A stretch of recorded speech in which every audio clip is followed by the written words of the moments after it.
Nah, itu. Makanya Nabi datang mengajarkan akidah yang benar. Bahwa tidak ada yang menghidupkan, tidak ada yang mematikan kecuali Allah. Indonesia bahkan dunia digemparkan oleh satu penyakit yang baru-baru menimpa kita. Tentu kita tahu semua. Apa namanya? Corona. Corona ini kan hampir merusak akidah kita. Nang kato mate corona. Nang kato mate corona. Matampu ina mate corona to. Mega inrena na pusi corona to. Corona mana kan? Itu. Kenapa kita percaya? Karena didukung oleh sistem. Pemerintah mewajibkan pakai masker. Kalau tidak, nak kena corona mati kok tuh. Itu.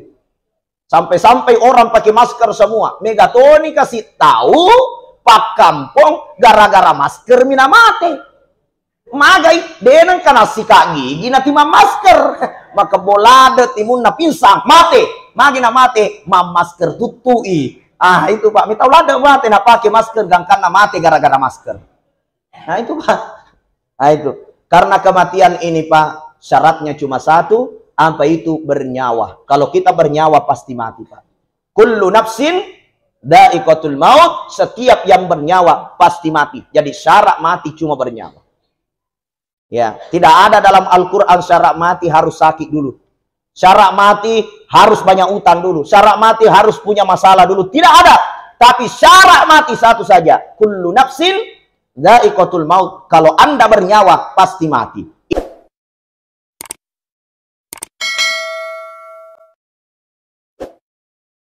Bismillahirrahmanirrahim. Assalamualaikum warahmatullahi wabarakatuh.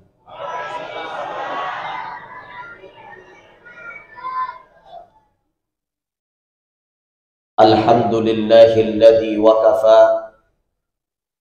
Assalatu wassalamu ala nuril mustafa wa ala alihi wa sahbihi wa man tabi'ahum bi ihsanin ila yaumil ma'ad. Allahumma salli wa sallim wa karrim ala sayyidina wa maulana Muhammad.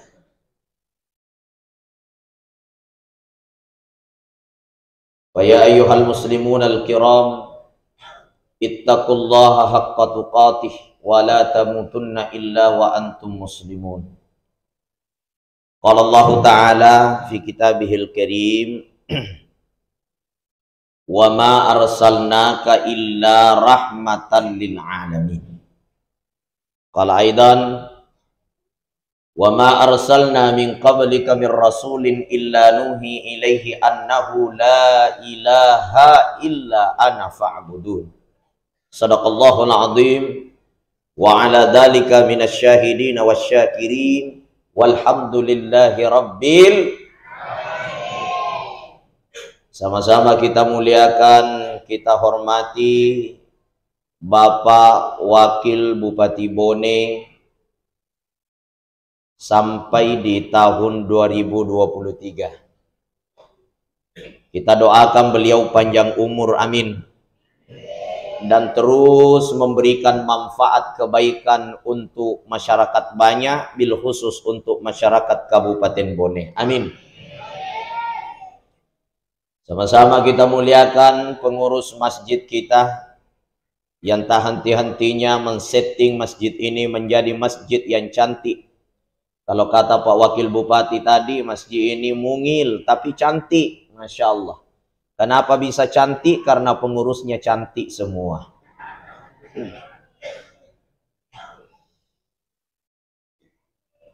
Kita hormati, kita muliakan Bapak Camat atau Ibu Sekcam yang mewakili Camat Tanete Riatang yang tadi memberikan arahan dan sambutan kepada kita semua.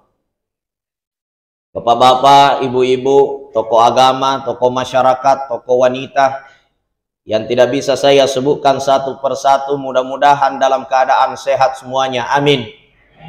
Hidupnya barokah semua, amin.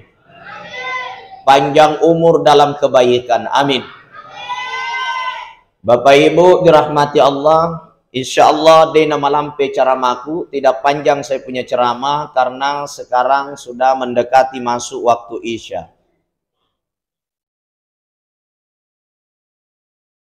Yang pertama ingin saya sampaikan, apa tujuan kita melaksanakan maulid?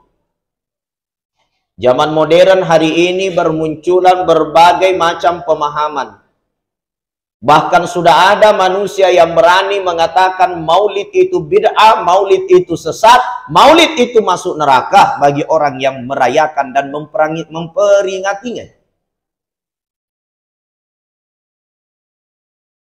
Syekh Alawi Al-Maliki, seorang ulama ahli hadis dari kota Makkah Al-Mukarramah, ia mengatakan barang siapa orang yang mempertanyakan kenapa maulid diperingati, berarti orang itu seakan-akan ia berkata, kenapa kita bergembira atas kelahiran Nabi Muhammad sallallahu alaihi wasallam.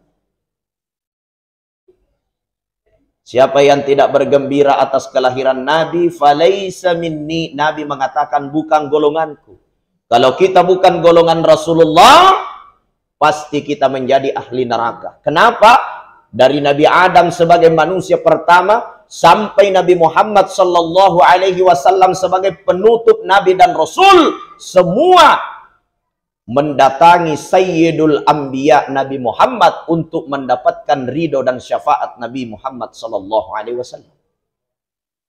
Bu, ini ibu-ibu semua memang susah diajak tenang. Yaitu ibu-ibu itu memang biar orang ceramah tuh di belakang. Ya kita maklumi karena perempuan itu memang neneknya itu namanya Hawa. Hawa itu kalau disebut namanya terbuka mulutnya. Hawa 1, 2, 3 terbuka mulutnya. Kalau Adam tertutup mulutnya. Hanya itu perempuan suka wah itu perempuan itu. Kalau laki-laki tertutup mulutnya tapi kadang belam matanya. Nah, itulah banyak laki-laki ke mata-mata, kata matama, kata temi-temi. Magai tak tutut timunna melam matana. Itu si makun raya tak tutut ni matana, mak bacon camo patimunna. Lo ni matindro tak tutut ni matana, napada silakai na. 3 kopolin na bapak, kenapa ada lagi SMS masuk? Angka garek janda mu gandeng. Lo ni matindro tinagosok mopi, mana na Betul tidak? Maka di bapak-bapak yang nasi, iya ustaz, kenapa nih garap ini? Bu, Nabi Muhammad adalah manusia paripurna. Di mana letak paripurnanya Nabi? Di dalam akidah Ahlus Sunnah wal Jamaah kita meyakini Nabi Muhammad itu awwaluhu fil haqiqi, akhiruhu fil zahiri. Pamulangi ri hakikie, pacapurengi ri lahirengi. Nah itu.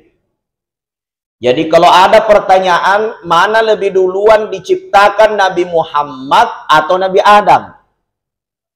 Secara lahiriah, manusia pertama yang diciptakan oleh Allah adalah Nabi Adam.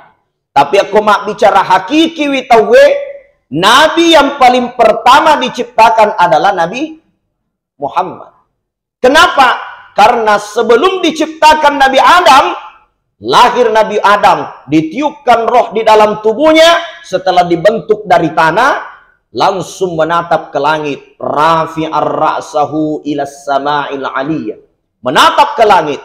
Nabi Adam langsung melihat tulisan La ilaha illallah Muhammadur Rasulullah. Nabi Adam bertanya kepada Allah, ya Allah, siapa nama di dekat namamu? Maka Nabi Adam, Allah mengatakan, ya Adam, itu adalah nama kekasihku, yaitu Muhammad. Siapa itu Muhammad? Muhammad adalah nurun fauqa nurin, cahaya di atas cahaya. Dari cahayanya lah diciptakan segala sesuatu, termasuk diciptakan pepohonan, bukit, gunung, tanah, langit, semua diciptakan. Dari mana? Nurun fauqa nurin, cahaya di atas cahaya, yaitu nur min nurillah, cahayanya Allah yang ada pada diri Nabi Muhammad sallallahu alaihi wasallam. Nabi Muhammad, tanda dia adalah bukan manusia biasa. Dia adalah basyarun lakal basyar. Nabi Muhammad adalah manusia tapi bukan sembarang manusia. Bu, dalam Al-Quran itu dikatakan, wa ma arsalnaka illa rahmatan lil alamin. Wahai Muhammad, kamu tidak diutus sebagai rasul kecuali sebagai rahmat bagi seluruh alam. Yaitu Nabi Muhammad pamase riamanenna alangi. Jadi itu rahmat seluruh alam.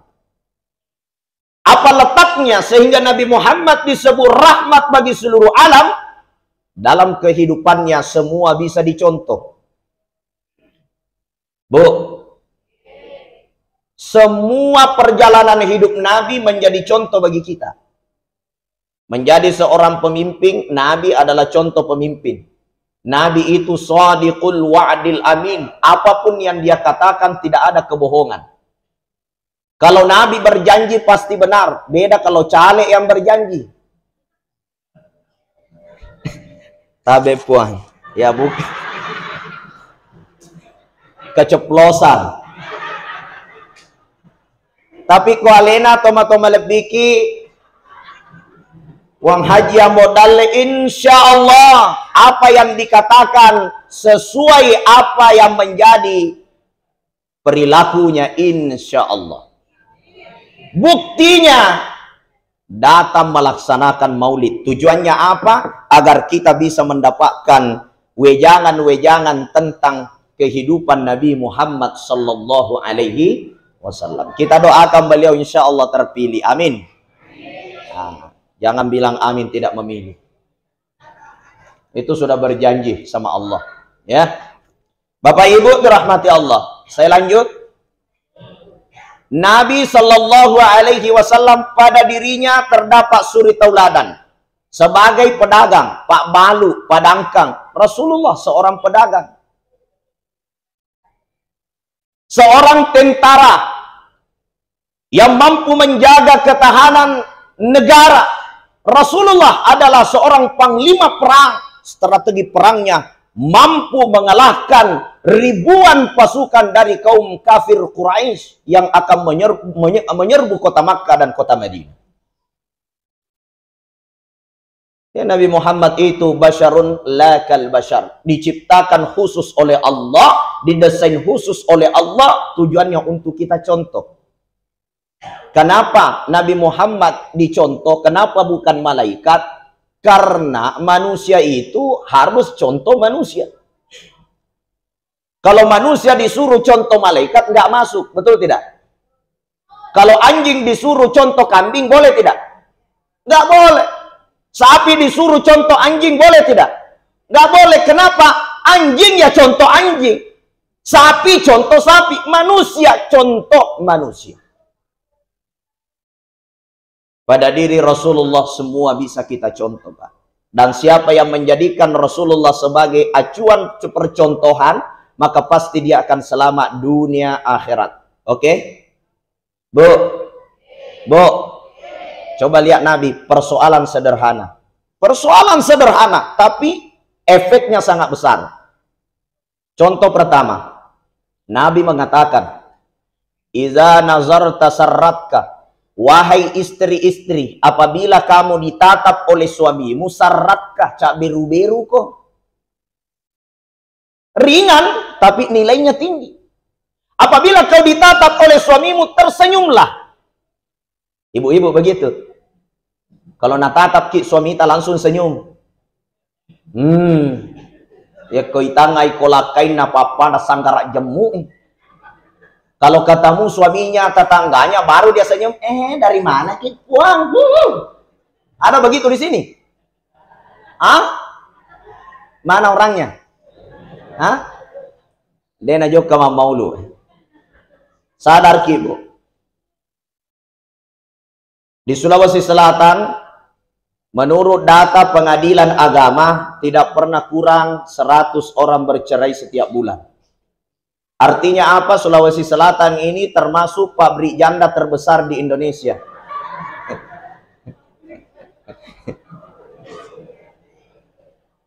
Apa penyebabnya? Bukan persoalan ekonomi, Pak. Bukan persoalan ekonomi. Ustaz, saya bercerai karena tidak pernah dinafkahi. Rata-rata bukan itu penyebabnya, Pak. Saya bercerai disebabkan karena suamiku kurang penghasilan, bukan. Saya bercerai karena mertuaku tidak baik, jarang, Pak. Tapi rata-rata penyebabnya, saya bercerai disebabkan karena ini, Pak. Ini. Apa ini? Karena HP. Kenapa? Perempuan sekarang lebih banyak pencet HP daripada pencet suami. Betul tidak? Iya. Coba lihat, ustaz ceramah di depan, di belakang pada pencet HP. Itu di belakang HP mana nih? Simpan dulu HP, Bu. Dengar mak dulu sebentar, Ji. Itu. Lebih banyak pencet HP daripada pencet suami.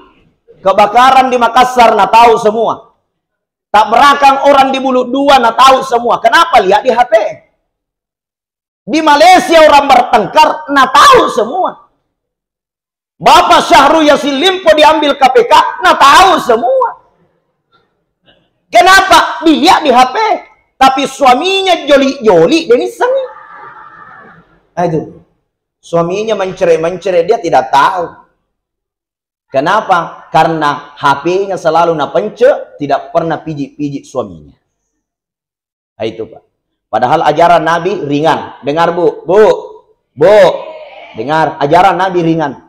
Idza dakhaltal ghurfah faruddu ilaih. Apabila suamimu masuk ke dalam kamar, kau susul dia masuk ke dalam kamar secepat mungkin. Bu, apabila suamimu masuk ke dalam kamar, kau susul suamimu masuk ke dalam kamar. Apa maknanya? Kelihatannya ringan, tapi maknanya sangat besar. Coba lihat perempuan sekarang. Suaminya masuk di dalam kamar, mundur saliwa menonton pelin na Indosiar. Sama nani semeto nabi tak. Suaminya masuk kamar, dia masih nonton film sampai jam 12 malam. Sekalinya masuk di kamar, suaminya bilang, Inna lillahi wa inna ilaihi raji'un. Siapa yang mati, Bapak? Matilah marupa baru kau masuk. Dari tadi ini dendre perlu pese nale utama aja. Enggak. Ajaran Nabi singkat, ringan, tapi nilainya besar, Pak. Karena itu laki-laki, Pak, salah satu tabiatnya itu ya kodemo ring ya rosile agasan na si tepo denakan reotak na si tengah ya tuh. Ya mau padangi maka kenapa belum ke kantor, Bapak? Tuh di kantor mana. Kenapa? Angka si tepo demo ring. Itu adalah kewajiban. Sampai-sampai tidak ada puasa sunnah bagi seorang wanita apabila suami menginginkannya.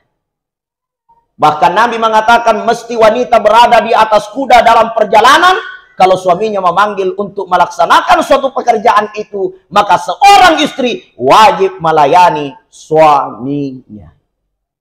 Halo? Semua bapak-bapak ketawa. Bilang cocok cara mana ustaz. Tapi ibu-ibu jangan khawatir, Bu. Pintu surga bagi ibu-ibu tidak banyak.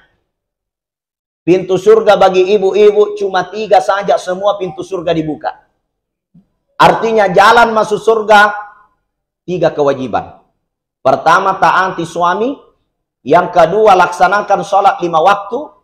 Yang ketiga, puasa Ramadan meski tidak ada sholat sunnahnya, tidak ada puasa sunnahnya. Yang penting sholat 5 waktu, puasa Ramadan, taatin suami.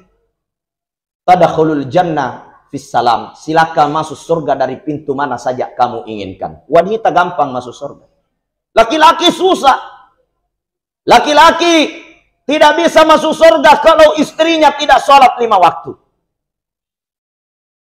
Perempuan banyak cicilannya. Tidak lunas cicilannya. Meskipun suaminya ahli ibadah, pasti suaminya diproses juga.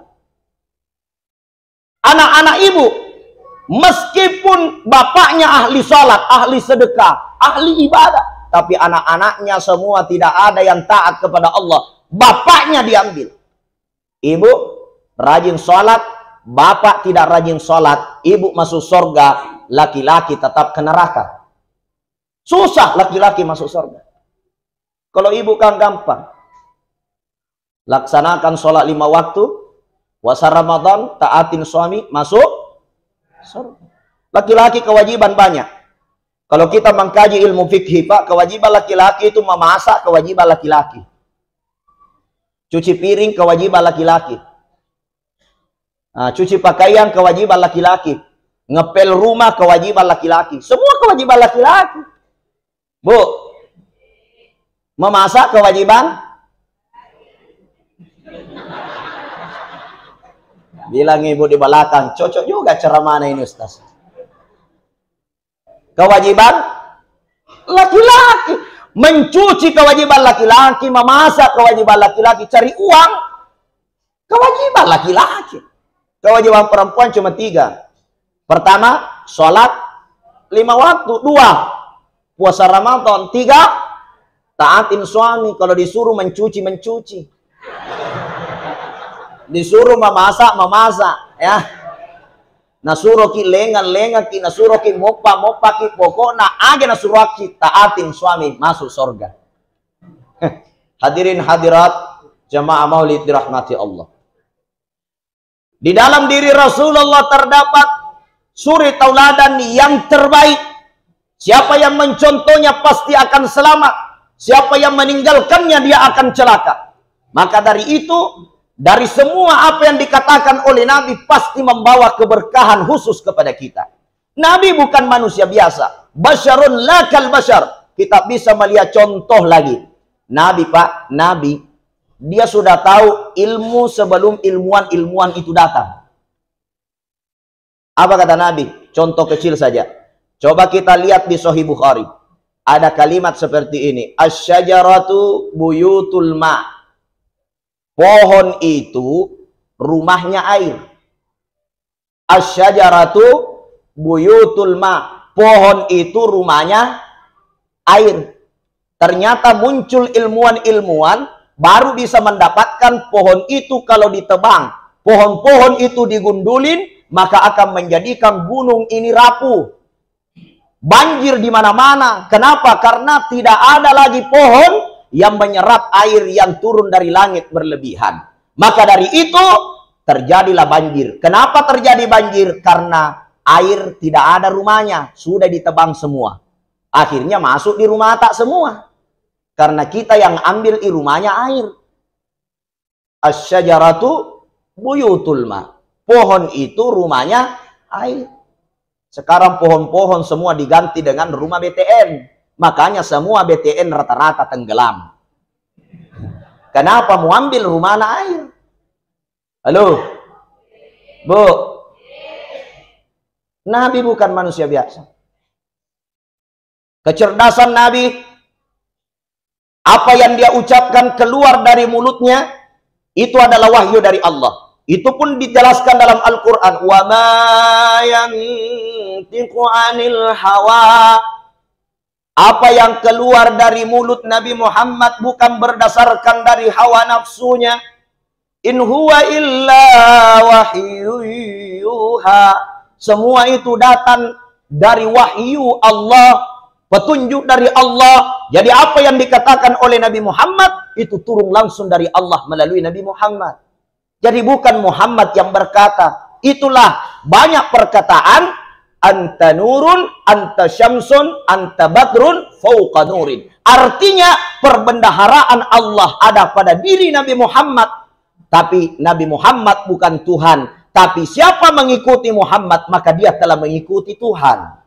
Kul in kuntum tuhibbunallah fattabi'uni. Siapa yang mencintai Allah, ikuti Muhammad, selesai. Gitu. Lihat contoh lagi. Contoh yang lebih sakral kekinian. Nabi SAW mengatakan, bikasiratim minan nisa. Apabila kebanyakan wanita di dalam suatu kampung, di dalam suatu daerah, lima'siyatillah, mereka banyak bermaksiat kepada Allah. Artinya di atas 50% wanita bermaksiat dari 100% di kampung itu, di dalam daerah itu. Apa kata Nabi? Yura'tu fihi sawa. Allah akan menahan hujan itu turun. Ini, coba lihat nih redaksinya hadis. Nabi mengatakan di dalam penduduk suatu kampung atau suatu daerah terdapat 100% wanita. Wanitanya 100%. Di atas 50% bermaksiat, Allah tahan air hujan. Itu bisa dilihat di dalam Sunan Abu Daud. Hadisnya sahih. Ya. Coba Pak.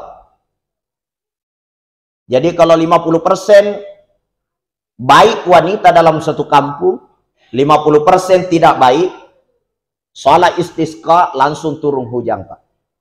Tapi kalau sudah lebih 50%, artinya mungkin 51%, artinya lebih banyak bermaksiat wanita dalam suatu kampung daripada yang berbuat baik, maka Allah akan menahan air hujan untuk turun. Kita introspeksi sekarang Pak, di mana-mana terjadi kekeringan. Rata-rata persawahan kita yang menggunakan irigasi itu sudah mulai kehabisan air. Di Bone juga begitu ya? Halo? Bu, Bone juga begitu? Iya, kurang hujan.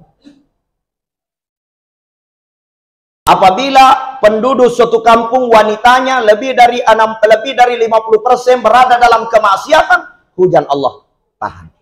Ini kan perkataan Nabi. Sebagai orang yang beriman wajib meyakini bahwa terjadinya hujan tidak turun dan menyebabkan kita kekeringan, pasti ada efek dari kemaksiatan yang kita lakukan. Sesuai dengan hadis Nabi, wanita sudah terlalu banyak bermaksiat daripada yang berbuat baik. Coba lihat perempuan sekarang Pak, dede makundrai sekarang luar biasa. Sudah nenek-nenek masih naik di acara pengantin mak joget-joget. Ada aplikasi TikTok nah. Saking pakai efek. Apa yang menyebabkan hari ini terjadi seperti itu didukung oleh kemoderan dunia saat ini. Modern di dunia sekarang. Sekarang kan wanita sekarang sudah zamannya namanya glowing. Apa? Glowing. Apa yang menyebabkan glowing? Karena marak yang namanya skincare. Skincare. Nah, itu skincare. Nah, skincare itu yang bedak-bedaknya perempuan itu, Pak. Ya. Itu yang harga 750.000 itu tidak ada BP POM-nya. Ya, 1.500.000 itu sudah BP POM. Tapi kalau dipakai karena maka mumu tapai. Harga 2.500.000 dipakai 1 minggu itu yang sudah bagus itu. Jadi 1 minggu itu pengeluaran bedak wanita yang bagus itu 2.500.000. Makanya bapak-bapak harus kuat cari nafkah. Ongkosin itu istri tak. Ya. Karena kewajiban laki-laki ongkosin istri. Nah, ini kan laki-laki banyak suka banding-bandingkan istrinya dengan artis. Tapi tidak pernah ongkosin istrinya. Waktu saya aktif ceramah di Jakarta, Pak, kadang saya itu tanya itu manajemennya artis. Saya bilang, kenapa itu artis semakin hari semakin cantik? Bilang manajemennya artis, itu artis Pak Ustaz. BH-nya saja 5 juta satu. Kaget saya. Apalagi bedaknya. Kalau kita bagaimana? BH istri tas 10.000 tidak. Gimana caranya bisa sama artis? Baru mau nabandingkan dengan artis. Tidak masuk akal. Makanya kalau perempuan mau cantik di ongko, engkelingir apa? Ongko soki. Nah itu. Yang ketiga, Rasulullah diutus di muka bumi ini, surah Al-Anbiya ayat 25. Wa ma arsalna min qablika min rasulin illa nuhi ilaihi annahu la ilaha illa ana fa'budun. Wahai Muhammad, saya tidak mengutus engkau sebagai rasul sebagaimana saya utus rasul-rasul terdahulu, kecuali untuk mengajak manusia la ilaha illa ana fa'budun. Dega gai sumpah, dega gama beredalle, dega gama patuo kecuali Allah Ta'ala. 13 tahun Nabi dakwah di Makkah, Pak, baru hijrah ke Madinah. Sid dibaca ramana Nabi. Apa itu? La ilaha illallah. Ya apa ustaznya makokoi ke mana nih cara mana? Judulnya macam-macam. Ya. Nabi satu ceramah 13 tahun. Apa itu? La ilaha illallah. Tidak ada yang menghidupkan, tidak ada yang memberi rezeki, tidak ada yang memberi penyakit, tidak ada yang memberikan memberikan rezeki, tidak ada yang menghidupkan, tidak ada yang mematikan kecuali Allah. Itulah dakwanya Nabi. Ceramah Nabi 13 tahun. Sekarang kan marat, apalagi kita orang Bugis. Ya kong kemak dutengi anak na dena jaji. Angka simak dutengi desi na jaji, angka simak dutengi desi na jaji na seng ai. Ya ko ita ya anak ta angkat tutu iparkusan na. Lari silo sanroy. Daya lebih parah itu Pak, nangka masalah na makutana ko sanroy, maka di sanroy ai bali bulamu pakan nai ko si salah-salah si tema bali bola. Itu. Makanya Nabi datang mengajarkan akidah yang benar. Bahwa tidak ada yang menghidupkan, tidak ada yang mematikan kecuali Allah. Indonesia bahkan dunia digemparkan oleh satu penyakit yang baru-baru menimpa kita. Tentu kita tahu semua. Apa namanya? Corona. Corona ini kan hampir merusak akidah kita. Nang kato mate corona. Nang kato mate corona. Matampu ina mate corona to. Mega inrena na pusi corona to. Corona mana kan? Itu. Kenapa kita percaya? Karena didukung oleh sistem. Pemerintah mewajibkan pakai masker. Kalau tidak, nak kena corona mati kok tuh. Itu. Sampai-sampai orang pakai masker semua. Megatoni kasih tahu Pak Kampung gara-gara masker mina mati. Magai denang kana sika gigi na timam masker. Maka bolade timun na pinsang mati. Magi na mati mam masker tutui. Itu Pak, mitau lada mati na pakai masker gangkan na mati gara-gara masker. Nah itu Pak.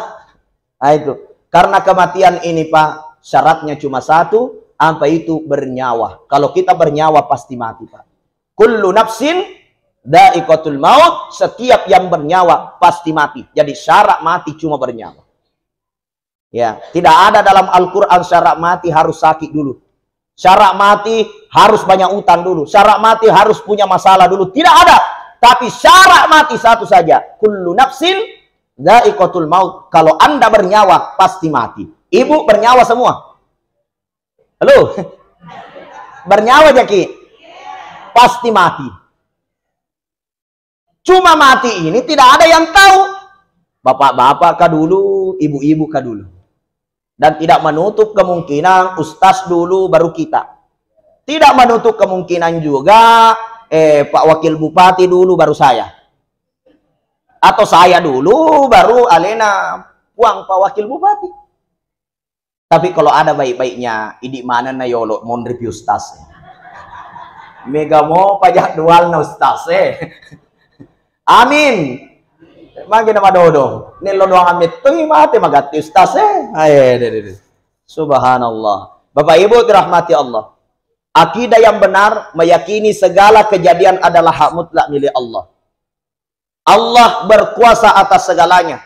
Allah bisa mengangkat yang ada di bawah, Allah bisa menurunkan yang ada di atas. Allah bisa menghidupkan yang tidak bernyawa, Allah bisa mematikan yang bernyawa. Dan Allah itu fa'alul lima yurid, berbuat apa yang dia mau. Allah bisa memberi rezeki tanpa kerja. Allah bisa memberi rezeki dengan kerja. Dan Allah bisa memberi rezeki bertentangan dengan pekerjaan kita. Terserah Allah bisa memberi sesuai keinginannya Allah. Ada orang silak dek mak jamah, Allah tidak kasih rezeki. Ada orang tidak kerja, datang rezekinya. Ada juga orang lain nak kerja, lain pole. Halo? Lain nak dutai, lain newak kawin. Itu gerek mega. Areng kali ngarang. Nah itu Bapak Ibu dirahmati Allah. Jadi kehendak Allah tidak ada yang bisa mengatur. Tugas kita adalah berdoa kepada Allah Subhanahu wa Ta'ala. Ad-doa usilahul mu'minin. Doa itu senjatanya orang beriman. Jangan maki kararak-rarak, kasandro-sandro, kakutana-kutana. Kenapa? Karena orang beriman itu senjatanya todok puli temalengkang. Satu keyakinan. Apa itu? Bapak Ibu, yakini segala kejadian adalah milik Allah Subhanahu wa Ta'ala. Terakhir, kehadiran Nabi Sallallahu Alaihi Wasallam sesuai dengan tema. Sipaka tahu, sipaka lebih, sipaka ingat. Nabi datang untuk memperbaiki tatanan sosial. Bapak Ibu dirahmati Allah, di mana wujud tentang rahmatan lil alaminnya Rasulullah Sallallahu Alaihi Wasallam. Coba kita lihat, sebelum datang Nabi Muhammad siang remale tahu. Lihat bagaimana Umar bin Khattab sebelum datang Nabi Muhammad nalam tua-tua anaknya. Sebelum datang Nabi Muhammad, laki-laki boleh bergaul dengan sesama laki-laki. Bahkan sejak zaman Nabi Lut lebih enak pantak laki-laki daripada perempuan. Coba. Sebelum datang Nabi Muhammad, apa yang terjadi? Bertukaran-tukaran orang. Istrinya Pak Camat boleh dipakai sama istrinya suaminya Pak RT. Pak RT yang pakai istrinya Pak Camat. Istrinya Ustaz boleh dipakai malam ini, istri bapak saya pakai malam ini. Itu sebelum datang Nabi Muhammad tidak ada aturan. Anak boleh menikah dengan ibunya, ibu boleh menikah dengan anaknya. Tidak ada aturan, Pak. Itulah yang disebut dengan zaman jahiliyah.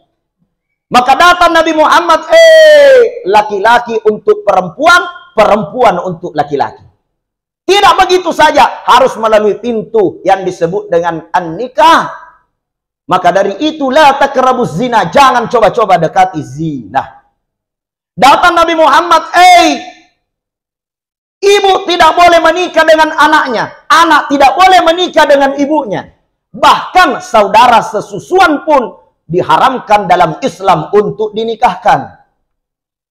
Coba saya punya anak, kemudian tetangga saya punya anak. Anak saya laki-laki, anak tetangga saya perempuan. Ibu dari tetangga saya ini meninggal dunia. Anaknya disusui oleh ibu saya. Maka saya punya anak, saudara sesusuan dengan anak tetangga saya. Kenapa ibu saya yang menyusui? Dalam ajaran Islam tidak dibenarkan menikah saudara sesusuan. Maka dalam mazhab Imam Syafi'i, kalau istri lagi hamil, itu tidak boleh kita terlalu banyak nyusu sama istri. Alasannya apa? Jangan sampai bapak jadi saudara sesusuan dengan anaknya.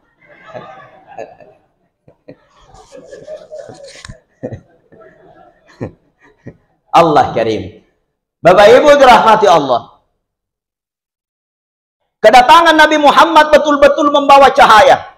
Kenapa? Tatanan kehidupan sangat luar biasa. Yang paling awal diajarkan Nabi pada saat hijrah ke Madinah, bagaimana tazkiyatun nafs, membersihkan hati.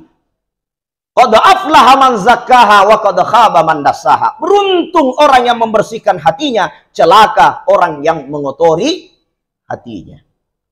Pada cengnya kita, Pak. Aja nak pediati, lasaati, tojoati, terdaati. Halo? Bu. Penyakit manusia zaman modern hari ini, Pak, itu salah satu penyakit terbesar, suka kepo. Apa, Bu? Suka kepo. Suka kepoin hidup orang. Lo mana nisengi urusan natawe. Betul tidak? Iya. Lo mana niseng urusan natawe? Padahal Nabi mengajarkan ibda binafsik. Hasibu anfusakum qabla an tuhasabu. Dalam Al-Quran dikatakan, lihatlah dirimu. Wa fi anfusikum afala tubsirun. Aja na urusan na tawe murusu. Ite ya lemo. Parese ya lemo. Ini sekarang, Pak, orang itu suka kepo, lo mana nisengi, ada kejadian lo mana nisengi. Ada cerita begini, Pak, terjadi tabrakan besar. Cok! Bersimbah darah. Berkerumun semua orang. Kenapa? Penasaran mana? Datang wartawan. Wartawan ini tidak bisa masuk meliput. Kenapa? Banyak sekali orang berkerumun. Maka dia buat cara. Langsung dia kasih tahu, yang kecelakaan itu anak saya. langsung terbuka jalan, Pak. Kenapa? Mengaku sebagai anaknya kecelakaan. Maka wartawan langsung masuk ke dalam, pas dia lihat bersimbah darah, monyet na tambrak oto. Monyet na pura na lepoto. Itulah anaknya. Makanya jangan sok tahu dengan urusan orang, nanti kau salah lempar. Halo? Bu, jangan banyak kepoin urusan orang. Itu kan manusia memang suka penasaran. Kalau dalam ilmu psikologi, coba kita tulis. Di dalam satu ruangan ditulis, dilarang masuk bagi yang tidak berkepentingan. Dilarang masuk bagi yang tidak berkepentingan. Pasti kita penasaran, agak ngari kurulala tilocel lemitai. Padahal manasa ini maka dilarang masuk. Tapi kalau ditulis, silakan masuk bagi yang berkepentingan, dia gagal utama. Namun ibu buka pintu nasa deto gak kepentinganku. Padahal isinya sama. Cuma model tulisannya yang berbeda. Itulah perbedaan psikologi kita menandakan bahwa salah satu sifat manusia itu suka kepo. Nah poji tulilo murusi urusan atau bukti, Pak, saya tadi buru-buru karena saya agak terlambat. Karena saya keliling dari Polman tadi, kemarin malam saya di Makassar. Tadi pagi baru saya start ke Sengkang, saya langsung ujian hasil disertasi untuk S2 yang keempat kalinya di Sengkang. Jadi S2 aku sudah 4 kali, jurusan pendidikan teknologi dakwah, Pak. Tadi saya ujian, jadi ceramah saya belum saya isi tadi di SMK, mohon maaf Pak Ketua. Ya karena saya harus ikut ujian.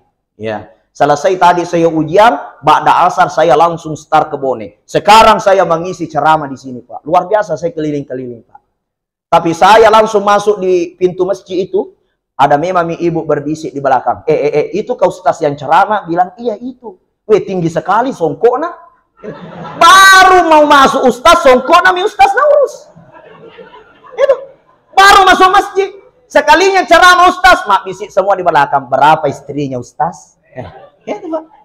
Kenapa begitu? Memang itu orang suka kepoin urusan orang. Halo? Masya Allah. Karena saya lihat ibu-ibu sudah banyak yang bergantian kakinya berdiri, kiri kanan, kiri kanan. Ketawanya juga sudah berubah. Itu tandanya sudah capek duduk. Ya. Nah, ibu-ibu itu saking sukanya kepo. Kalau bapak-bapak tidak terlalu. Itu ibu-ibu, Pak, kalau mak gosip, kalau dia tidak bisa bicara, modelnya saja sudah gosip. Dia duduk, nakap bisi cek dia nah. Apa? Apa? Gaji itu ibu-ibu itu. Dena nana. Tapi itu yang rocet demo, magai palsu genconna. Aga misengang aga rumah celah isinna. Ya ku asli dena letek ku isi ya. Itu ibu-ibu suka mak gosip, Pak. Jadi saya mulai malam ini mengingatkan kepada ibu, jangan makin suka kepoi urusan orang. Sekarang kepoi diri kita sendiri. Berapa biamal tak kematian tidak lama datang, Pak. Bisa saja besok, bisa lusa. Banyak orang kita lihat pagi hari masih ada di beranda, sore hari sudah masuk di dalam keranda. Maka mulai hari ini sadari apa yang kita persiapkan menghadapi hari kematian itu. Maka dari itu Bapak Ibu, ini yang harus kita perbanyak. Bukan kepoin urusan orang. Kepoin diri kita. Sudah berapa amal kita? Berapa bekal yang akan kita bawa masuk ke alam kubur? Itu yang Bapak Ibu penting pikirkan. Halo? Tidak lama kita hidup. Besok atau lusa pasti kita mati. Kematian itu ada su'ul khatimah, ada husnul khatimah. Ada mati dalam kebaikan, ada mati dalam keburukan. Dan jangan kita salah kaprah bahwa orang yang mati dalam masjid pasti masuk surga. Belum tentu. Di Makassar ada yang mati di dalam masjid, Pak. Matang-matang sama masjid, enak karempe, AC nama masjid, enak kontak listrik, mati lalu nama masjid. Dia nak tama suruga, magai melo imen na mati lalu nama masjid. Jadi bukan mati dalam masjid pasti masuk surga. Paham Bu? Termasuk ibu-ibu masuk dalam masjid, mak gosip mati dalam masjid, bukan masuk surga. Makanya Bapak Ibu, bukan mati di masjid menentukan kita masuk dalam surga, tapi masuk dalam surga ditentukan bagaimana kebersihan hati kita. Tujuan Rasulullah diutus di muka bumi ini bagaimana mengajarkan umat manusia, urus dirimu, jangan kau urus urusan orang. Bersihkan hatimu, jangan kau suka gunjing orang, cerita jelek na orang, fitnah orang. Yang kau suka cerita-cerita, ya anu begini, ya anu begini, ya anu begini, mage jekna. Mage nih kalau mursuk maneng. Dan saya mengajak kepada Bapak Ibu, kalau mau kepo sama Ustaz, silakan kepo travelnya Ustaz. Kebetulan saya pengurus travel, Pak. Jadi kalau mau ki berangkat haji dan umrah, kepoin itu. Ada programnya 5 gratis 1. Insya Allah boleh maki ke Tanah Suci. Itu iklannya ceramah pada malam hari ini. Karena sudah banyak waktu saya ambil. Mohon maaf kepada seluruh panitia, kepada bapak-bapak, ibu-ibu, kalau saya terlalu banyak mengambil waktu. Mudah-mudahan kita semua termasuk golongan umat Nabi Muhammad sallallahu alaihi wasallam. Amin. Mudah-mudahan nanti di alam kubur Nabi Muhammad datang melambaikan tangan dan mengambil tangan kita di saat malaikat memeriksa kita. Amin. Mudah-mudahan nanti Nabi Muhammad datang menjadi jaminan dan syafaat bagi kita. Amin. Kita semua mengucapkan salawat kepada Nabi. Ya Nabi, salam alaika. Ya Rasul, salam. Salam alaika. Salawatullah alaika. Semuanya. Ya Nabi. Ya Rasul, salam. Salam alaika. Ya Habib, salam alaika. Salawat. Orang yang banyak bersalawat kepada Nabi, Nabi jadi jaminan di akhirat. Jadi dia dapat fasilitas khusus di alam kubur, Pak.